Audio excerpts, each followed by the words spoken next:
माने जाएंगे, मेरा और आपके जितना ही अधिकार उनका होगा। एक और बात थी, वो एक तो गलतफहमी, अप्रचार कहिए या जो भी है, या कंफ्यूजन ही कहिए, कि असम में सीएए लागू होगा या नहीं होगा, और एनआरसी और सीएए ये इनका क्रॉसिंग है कि नहीं, इंटर देखिए, असम में जो एनआरसी की ऑर्डर हुए वो सुप्रीम कोर्ट ऑफ इंडिया की, इसका सीएए से कोई लेन देन नहीं है। आसाम नहीं, देश के हर हिस्से में सीएए लागू होगा। सिर्फ नॉर्थ ईस्ट के राज्य जहां पर 2 प्रकार के विशेषाधिकार उनको दिए गए हैं, वो विशेषाधिकार के तहत जो राज्य आते हैं उनको ही सीएए नहीं होगा।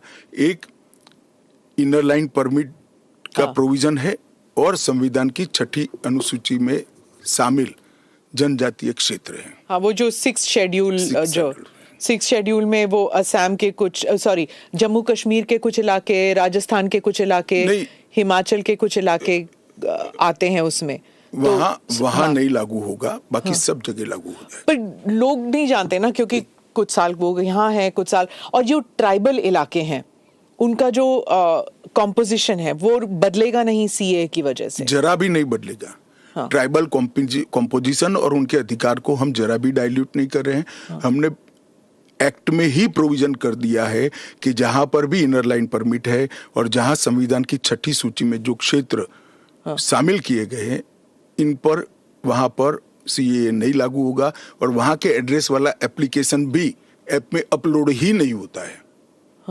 तो लागू होने का सवाल ही नहीं आता है। और एक्ट में ही प्रोविजन है, मगर हमने एप्लीकेशन में भी वो एरिया को एक्सक्लूड कर दिया है। कोई अप्लाई करेगा भी वो वहां से तो नहीं, ऐप ही नहीं खुलेगा। पर वो कहीं और जाके अप्लाई कर सकता है ना? तो वो भारत के नागरिक तो बन ही सकते हैं। हाँ, अच्छा, ओके। वो संविधान की 6ठी अनुसूची में सुरक्षित क्षेत्रों के नागरिक नहीं बन सकते। इनर लाइन परमिट से सुरक्षित क्षेत्रों के नागरिक नहीं बन सकते, वो भारत के नागरिक बन ही सकते हैं। आपने कहा हर जगह लागू होगा।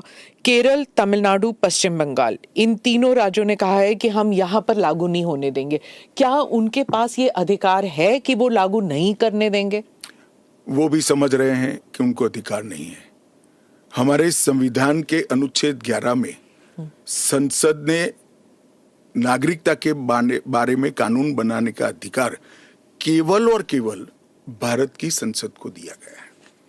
एक केंद्र का विषय है, केंद्र और राज्यों का साझा विषय नहीं है। तो नागरिकता के बारे में कानून और कानून का इम्प्लीमेंटेशन, वो दोनों हमारे संविधान की 246/1 अनुच्छेद के माध्यम से इसको शेड्यूल 7 में डाला गया है, जो केंद्र की, इसकी तमाम शक्तियां केंद्र को दी गई है। पर जैसे वेरिफिकेशन वगैरह है, पूरा जो ग्राउंड पे तो चेकिंग होगी ना, वो सब तो स्टेट गवर्नमेंट ही करेंगे। क्या वेरीफाई करना है? सिर्फ पोर्टल के थ्रू? वो तो इंटरव्यू में लेकर आएंगे कि मैं बांग्लादेश से आया हूं, देखिए मेरा पुराना डॉक्यूमेंट है। और वो राज्य में नहीं होगा इंटरव्यू राज्य में भी हो सकता है, भारत सरकार करेगी। तो कोऑपरेशन की जरूरत नहीं है, क्योंकि ये करना ही होगा। मैं मानता हूं चुनाव के बाद सब कोऑपरेट करेंगे। ये पॉलिटिक्स के लिए गलत प्रचार कर रहे हैं, अपीसमेंट की पॉलिटिक्स। और क्या यहाँ मतलब बांग्लादेश, अफगानिस्तान, पाकिस्तान के जो शरणार्थी हैं, क्या वो तमिलनाडु में गए हैं? वहां पर मतलब स्टालिन इसको इतना बड़ा, मैं कोई पॉसिबिलिटी छोड़ना नहीं चाहता। एक भी है तो उसको नागरिकता देंगे। जी। जयराम रमेश, कांग्रेस के नेता, ने कहा है कि ये अनकॉन्स्टिट्यूशनल है। शशि थरूर कहते हैं कि अगर कांग्रेस जीत जाती है इलेक्शन या इंडिया अलायंस जीत जाती है तो ये सीएए को रिपील कर दिया जाएगा। क्या कहेंगे आप? देखिए, उनको भी मालूम है कि इंडिया अलायंस सत्ता में नहीं आना है। मैं आज आपके चैनल पर कहना चाहता हूं, सीएए के कानून को भारतीय जनता पार्टी की सरकार लाई है, नरेंद्र मोदी सरकार लाई है। इसको रिपील करना असंभव है। हम पूरे देश को जागरूक करेंगे और रिपील करने वालों को कहीं पर स्थान ही न मिले, इस स्थिति होगी। और जहां तक असंवैधानिक होने का सवाल है, वो अनुच्छेद 14 का हवाला देते हैं।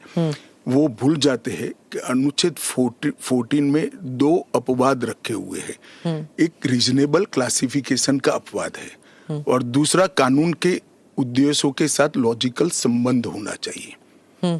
तो वो आर्टिकल 14 का वायोलेशन नहीं करता है। इसमें रीजनेबल क्लासिफिकेशन बहुत स्पष्ट है कि जिन लोगों पर भारत के पुराने हिस्सों में आज वो विभाजन के कारण देश से कटे हैं, अफगानिस्तान, पाकिस्तान और बांग्लादेश में, जिन लोगों पर धार्मिक प्रताड़ना होने के कारण जो भारत की शरण में आए हैं, उसके लिए एक कानून है। तो रीजनेबल क्लासिफिकेशन बहुत स्पष्ट है और इसलिए ये पूरी तरह से संवैधानिक कानून है। एक और क्रिटिसिज्म है, महबूबा मुफ्ती कहती हैं कि ये सुप्रीम कोर्ट में जो है उसकी सुनवाई अभी बाकी है, तो इतनी जल्दबाजी क्यों? देखिए, हर कानून को कोई सुप्रीम कोर्ट में स्टे करेगा तो कानून का इम्प्लीमेंटेशन नहीं होगा। सुप्रीम कोर्ट के सामने न्याय मांगने के लिए जाना और सुप्रीम कोर्ट ने स्टे देना 2 अलग बात है। इस कानून पर सुप्रीम कोर्ट का कोई स्टे नहीं है। 4 साल से लोग गए हैं, अभी लंबित है, मगर सुप्रीम कोर्ट ने इसके इम्प्लीमेंटेशन पर कुछ स्टे नहीं दिया है। मैं महबूबा जी को पूछना चाहता हूं, 370 पर 1951 में ही सुप्रीम कोर्ट में अर्जी हो गई थी, फिर क्यों इतने समय तक आप एंजॉय किए भाई?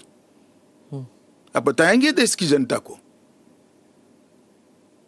जब आपके पक्ष की बात होती है तब नैतिकता के पैरामीटर्स बदल जाते हैं। ऐसे नहीं होता है। देश का एक संविधान है, परंपराएं हैं, अदालतों की परिपाटी है, इसके हिसाब से देश चलता है। वो संविधान के बारे में बात करें तो यूबीटी जो ग्रुप है शिवसेना की, वो कहते हैं कि आपकी विफलताओं को छुपाने के लिए मेरा उद्धव जी से रिक्वेस्ट है कि कानून चाहिए या न चाहिए वो स्पष्ट करो पहले।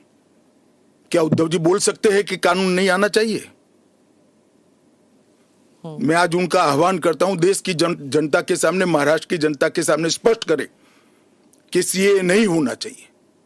हिंदू शरणार्थियों को, बौद्ध शरणार्थियों को, जैन, बौद्ध और क्रिश्चियन शरणार्थियों को नागरिकता नहीं मिलनी चाहिए। एक बार उद्धव जी स्पष्ट करे जरा। आपका इशारा बाल ठाकरे वॉश आप कर रहे हो, टाइमिंग का सवाल दिख रहा, तत्व का क्यों चर्चा नहीं करते हो? आपका इशारा बाल ठाकरे की तरफ। नहीं, मेरा तो उनकी ओर है। बाल ठाकरे साहब तो अब रहे नहीं, वो स्पष्ट करे, क्योंकि वो पहले बोलते थे जो नहीं, पार्लियामेंट में भी बोले हैं। अब उनको अल्पसंख्यकों के वोट चाहिए, एपीसमेंट की पॉलिटिक्स इसलिए आज उद्धव ठाकरे कर रहे हैं, हम नहीं कर रहे। हमारा डे 1 से स्पष्ट स्टैंड है कि भारत के कटे हुए हिस्से से जो शरणार्थी आए हैं, ये 3 देशों से धार्मिक प्रताड़ना के कारण आए हैं। वहां के जो अल्पसंख्यक आए हैं उनको इस देश को नागरिकता देनी चाहिए। ओवैसी साहब पे आ जाती हूँ, जो आपके हमेशा ही स्पीक्स अगेंस्ट यू, तो उनके बारे में वो खुलकर ही कह रहे हैं कि ये एंटी मुस्लिम है। क्या तर्क है आपका? एंटी मुस्लिम कैसे है? कि आप सिर्फ मुसलमानों को उसको आपने क्राइटेरिया बना दिया, ये मैं वो कह रहे हैं। क्राइटेरिया ये बना है कि जिस पर धार्मिक प्रताड़ना होती है इसको देंगे, और अगर वो मुसलमान, और भारत के पुराने हिस्से से मुसलमानों पर इसलिए धार्मिक प्रताड़ना नहीं हो सकती कि तीनों देश घोषित इस्लामी स्टेट है। कौन करेगा धार्मिक प्रताड़ना? कौन करेगा इस्लाम के अनुयायियों के साथ? ये तीनों देश घोषित इस्लामिक स्टेट इनके नाम के अंदर है, इनके संविधान में है।